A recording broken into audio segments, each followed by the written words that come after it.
That evening, my son called and announced, "I'm getting married tomorrow. I sold your house and your car. Goodbye." I was lying in a hospital bed and calmly replied, "All right. But you forgot something." He paused.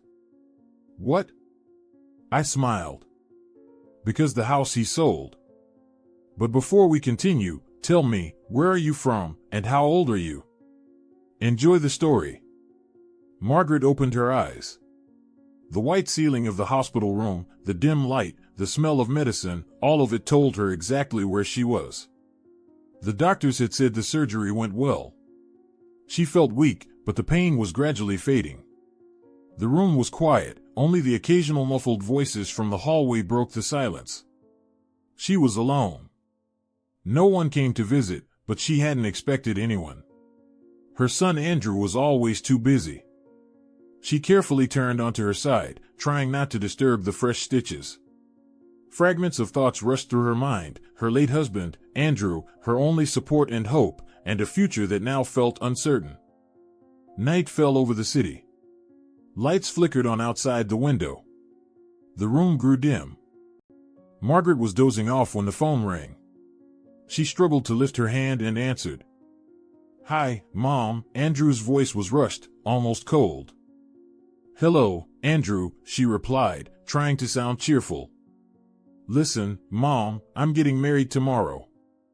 Margaret froze. The news hit her like a blow. She knew about Christine and her wealthy family, but she didn't think it would happen so suddenly. "Congratulations, Andrew," she managed. "I'm happy for you." "Yeah, thanks. So, listen. You know how it is, we need money. I sold the house and the car. They're not yours anymore." Margaret's throat went dry. She couldn't believe what she was hearing. Andrew had sold her house, her car, everything that was left of her husband, everything that still mattered to her. "What did you just say?" she whispered. "Oh, come on, Mom, don't be dramatic. We need to live, right? Christine deserves the best. You'll manage." A wave of cold ran through her body. Betrayal, that's what it was. Her own son had betrayed her, left her without a home or means to survive. Margaret lay in bed, frozen in shock. Only one thought pounded in her head: how could he? How could the son she loved more than life itself do this to her? Tears welled up, but she held them back. Anger, hurt, bitterness, they all tangled together. But through it all, one emotion began to rise: resolve. And then, a strange smile curled her lips. Andrew had made a mistake. He'd forgotten something small, but very important. Her eyes opened wide, now burning with fire. "All right," she whispered, "but you forgot something." She hung up and closed her eyes, trying to steady her breath. Andrew's words echoed in her mind: "The house and the car aren't yours anymore." He thought everything had gone smoothly, that she was broken and helpless. But he was wrong. Meanwhile, Andrew sat at a restaurant, going over the wedding reception menu. He was anxious but pleased. Everything was falling into place. The house and car were sold, the money was in the bank. Christine would soon be his wife. Her parents had reluctantly approved the marriage after seeing his financial stability. He pictured their future: luxury, comfort, happiness. The call with his mom had gone surprisingly well. She'd even congratulated him. But those last words made him uneasy. "But you forgot something." What did she mean by that? He tried to review every step of the sale. The power of attorney forged, but flawless. The notary he had managed to fool. The buyer who paid in cash without asking questions. What could he have missed? A creeping unease settled in. He tried to shrug it off. Everything was under control. No need to worry about the words of a sick, old woman. And yet, something gnawed at him. He couldn't shake the feeling that he'd overlooked something. Something crucial. Margaret picked up her phone and dialed the number of an old friend, Mitchell, a notary she'd worked with before her husband passed. He was honest and dependable, someone she could trust. Hello, Michael, she said, keeping her voice steady and firm. Margaret, hello, the notary replied warmly. How are you feeling? I heard you were in the hospital. Thank you, Michael.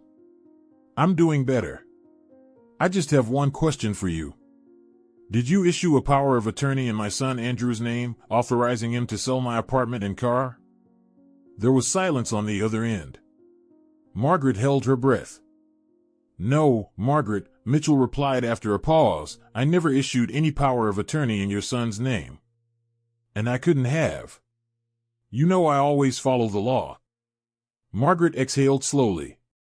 There it was, the confirmation of her suspicions. Andrew had forged the document. He had committed a crime. Thank you, Michael, she said. That's all I needed to know. Margaret, if you need my help, don't hesitate. I'm always here for you. Thank you, she repeated. They're discharging me in a few days. I'll stop by your office, she said and ended the call. She leaned back into the pillow and closed her eyes. Now she knew exactly what she had to do. She would fight for her home, her dignity, and her future. And she wouldn't stop until she won. Mitchell removed his thin-framed glasses and wiped them with the corner of a handkerchief. His office smelled of old wood and expensive tobacco, scents Margaret had always found comforting. But today, that comfort had vanished, leaving only a bitter taste in her mouth. Margaret, Mitchell said in his calm, slightly husky voice, according to all official records, the house and car are still registered in your name. No changes have been filed. Margaret let out a breath of relief. At least something in this nightmare made sense. So Andrew couldn't have sold them. Not legally, Mitchell shook his head. Without your physical presence and notarized consent, it's absolutely impossible. Especially since you created a will in his favor with very clear inheritance conditions. Margaret recalled the day she and her husband drafted the will. Back then, it felt like a formality, a precaution. She never imagined she'd one day have to use it against her own son. And the power of attorney? He claimed he acted under one. Mitchell frowned. I never issued any power of attorney in your name. I do remember you asking for a blank general power of attorney form in case of illness. You picked it up in person. But as far as I know, you never activated it. There's no registered power of attorney in my files from you to Andrew. Mitchell fell silent, watching Margaret over the top of his glasses. He'd known her for years and respected her as a decent, honest woman. From the look in his eyes, she could tell he fully understood what had happened. So he forged it, Margaret whispered, more to herself than to the notary.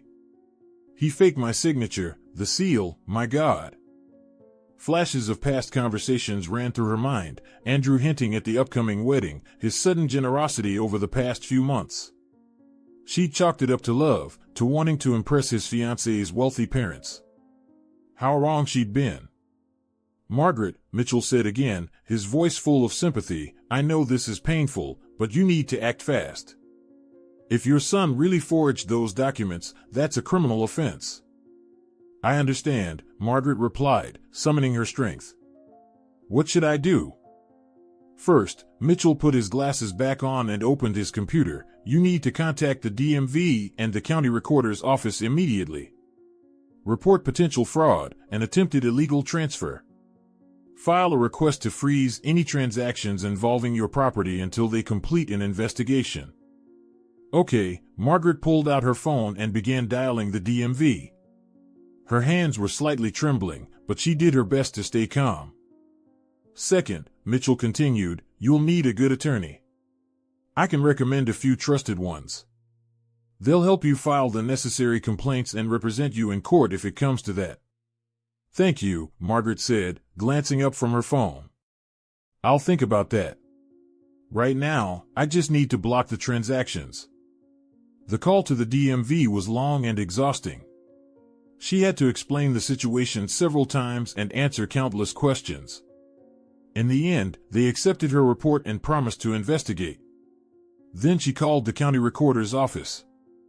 That process was even more complex and bureaucratic. She had to send and scan documents proving her ownership and write formal statements. But she was determined. She wasn't going to let Andrew get away with this. By the time she finished the calls, Margaret felt completely drained. The emotional toll of the last few hours was catching up with her. She leaned back in the chair and closed her eyes. "Maybe you should have some tea," Mitchell offered, noticing her condition.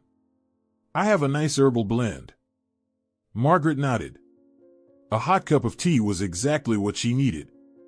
While Mitchell prepared it, she kept replaying her conversation with Andrew in her mind. How could he do this to her? Had money really blinded him that much? Mitchell placed a steaming mug of fragrant tea in front of her. "Margaret," he said, taking a seat across from her, "I know this is really hard for you right now, but you're a strong woman. You'll get through this." Margaret gave him a grateful smile. "Thank you, Michael. Your support means a lot right now." She took a sip of tea. The warmth spread through her, calming her. "I just don't understand," she said after a pause. "How could he do this to me? I always gave him the best I could. I never denied him anything." "Children often don't appreciate what they have," Mitchell replied. "They grow up thinking the world owes them something. But life has a way of putting things into perspective sooner or later." Margaret sighed. "I hope you're right. I just want him to realize what he's done, and to face the consequences." "That's your right," Mitchell said. "And I believe justice will prevail." He went quiet, letting Margaret gather herself. Then he spoke again. "You know, Margaret, I think you should tell Christine." Margaret raised her eyebrows, surprised. "Why?" "She deserves to know who she's marrying," Mitchell replied. "Maybe it'll help her make the right choice." Margaret thought for a moment. His words made sense. Christine wasn't perfect, but she didn't seem like a bad person, maybe just misled, dazzled by Andrew's charm. "You're right," she said. "I'll think about it." She finished her tea and stood up. "Thank you for everything. You've been a huge help. Always here for you, Margaret. Call me anytime if you need anything." Margaret walked out of the notary's office feeling just a little more in control. Meanwhile, Andrew was sitting in an upscale restaurant, flipping through the menu for the wedding reception. He was in a great mood. Everything was going according to plan. His mom was still in the hospital, the house and car were sold, the money was nearly in his account. Tomorrow he'd marry Christine, and life would finally be exactly the way he wanted. He picked up his phone and called his mom. "Mom," he said in a cheerful voice, "I'm picking out the banquet menu." Silence on the line. "Mom? You there? Everything okay?" "Yes, Andrew," Margaret replied calmly. "Everything's fine. But there's something you forgot." "What did I forget?" Andrew frowned. "You forgot that I'm your mother," she said. "And that I will always fight for myself, and for the things that matter to me." A chill ran down Andrew's spine. What was she talking about? "Mom, I don't understand." "You will, Andrew. Very soon." She hung up. Andrew stared at his phone, frozen. Something told him his perfect little plan was about to fall apart. Andrew woke up feeling great. This was his day. The day he would finally marry Christine, the girl of his dreams, and more importantly, a girl from a very wealthy family. He looked at himself in the mirror, adjusted his perfectly tailored suit, and smirked. Everything was on track. The house and car were basically sold, and the money would hit his account any moment. He was sure he'd pulled it all off flawlessly. He went downstairs, where Christine was already waiting. She looked stunning in her white dress. Andrew couldn't take his eyes off her. "You look amazing," he whispered, kissing her cheek.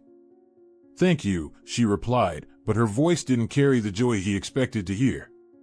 "We should go."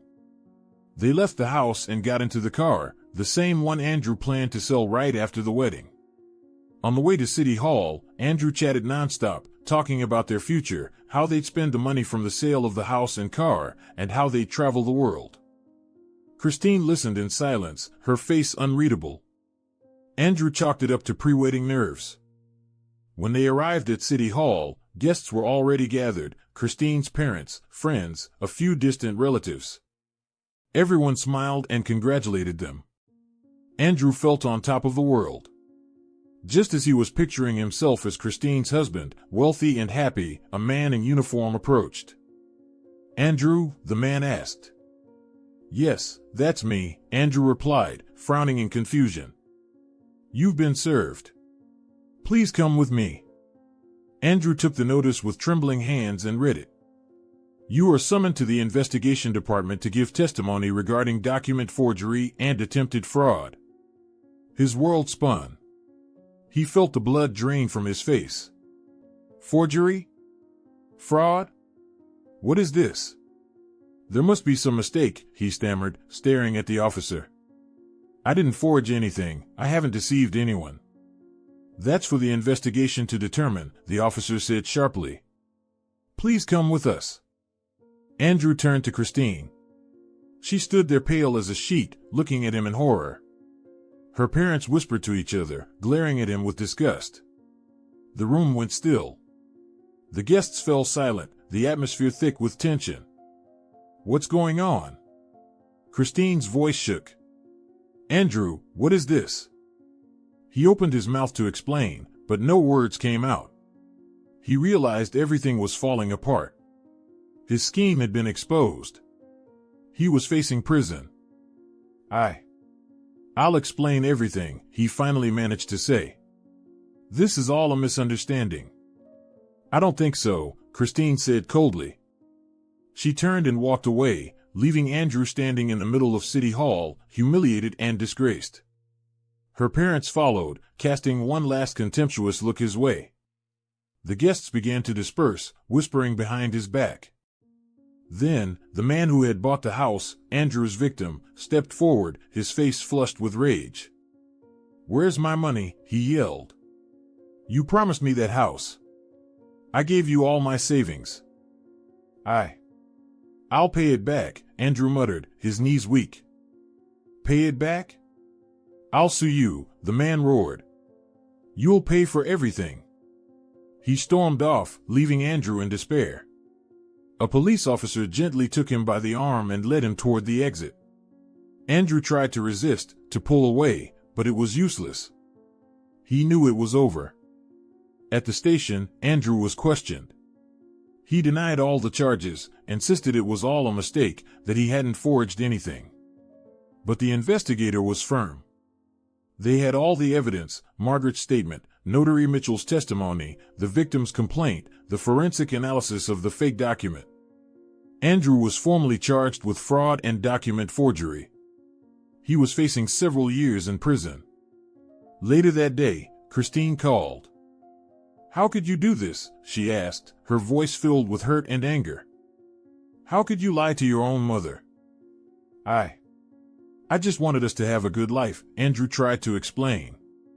"I wanted to secure our future." "A future built on lies and deception," she scoffed. "That's not the kind of future I want. It's over between us." She hung up. Andrew was left alone, realizing he had lost everything: his fiancée, the money, his reputation, his freedom. All because of his greed and stupidity. He thought of his mother, how much she had loved him, how she cared for him, forgave all his mistakes. And he had betrayed her. He had betrayed the one person who truly loved him. Tears rolled down his cheeks. For the first time in his life, Andrew felt real shame.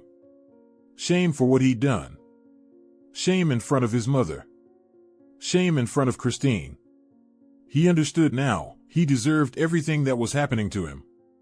And he would have to face the consequences. Margaret returned home. The walls felt familiar, every crack in the wallpaper like an old friend. The scent of the house, a mix of aged wood, floral soap, and a faint trace of the pies she used to bake on weekends, was comforting. Nothing had changed. The world Andrew had tried so carelessly to destroy had survived. She walked slowly through the rooms, brushing her fingers across surfaces she knew by heart. There was her favorite chair in the living room, covered with a knitted blanket. She used to read there in the evenings, drink tea, and dream about the future. On the coffee table, framed photographs, her husband smiling, Andrew as a little boy, wide blue eyes and messy hair. It hurt. It hurt deeply. How could he have done this? In the bedroom, thick curtains kept out the bright sun. On the nightstand, her book lay open, her reading glasses beside it, just as she had left them. As if those terrible days in the hospital had never happened. As if there had been no call from Andrew, no crushing feeling of helplessness and despair. Margaret walked over to the window. The city moved on with its usual rhythm, cars speeding down the streets, people rushing about their lives. No one had any idea of the storm that had just torn through her world. The next few days flew by in a flurry of tasks. Margaret focused on restoring her documents and proving her ownership of the property. The lawyer Mitchell had recommended turned out to be a true professional.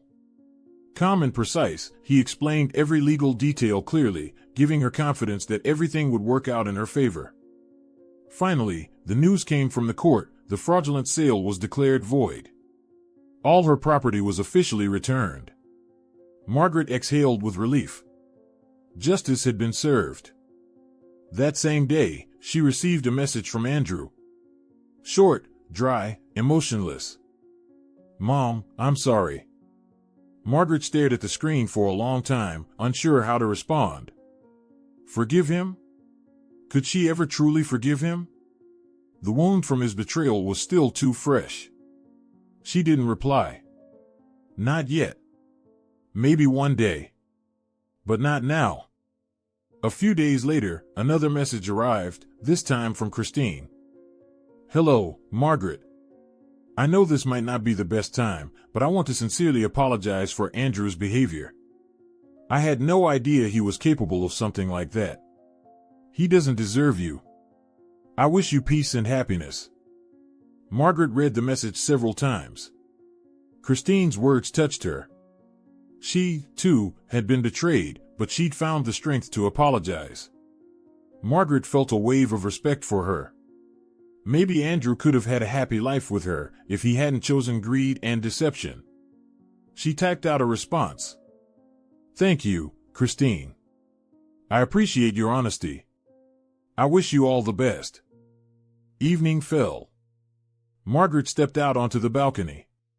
The city lights flickered on below. A soft breeze played with her hair. In her hands, a cup of hot tea with lemon. She looked out at the horizon, thinking about the future, a future without Andrew. A future she would build on her own. Suddenly, she felt a surge of strength. The pain had eased, making room for lightness and hope. She had survived betrayal, humiliation, fear, and she had made it through. She had proven, to herself and to the world, that she could stand up for herself and protect what mattered. Margaret took a deep breath. The air was crisp and clean. She smiled, for the first time in what felt like forever, a real, carefree smile. It lit up her face, softened the lines around her eyes. She looked beautiful. Beautiful in her strength, her wisdom, and her capacity to forgive. The balcony was quiet and peaceful. Only the distant hum of the city reached her ears. Margaret closed her eyes and listened to the silence. In that silence, she heard her own soul. And it told her everything was going to be okay. That night, she fell asleep calm and at peace. In her dreams, she saw her husband. He smiled at her and said, "You did good, Margaret. I'm proud of you." In the morning, she woke up feeling renewed. Stronger. More confident. Happier than she had in years. She knew life was moving forward, and she was ready for it. Ready to live. To live for herself. For those who truly loved and valued her. To live with her head held high. That day, Margaret decided to do something she'd been putting off for far too long. She called an old friend she hadn't seen in years. They made plans to meet at a cafe the following week. That evening, she went to the theater. She bought a ticket for a play she had wanted to see for a long time. She soaked in the performances, the music, the entire atmosphere of the theater. Afterward, she strolled through the city at night, admiring the lights, listening to the hum of the streets, and feeling genuinely happy. That day, Margaret realized something. Life is beautiful, and she deserves the very best it has to offer.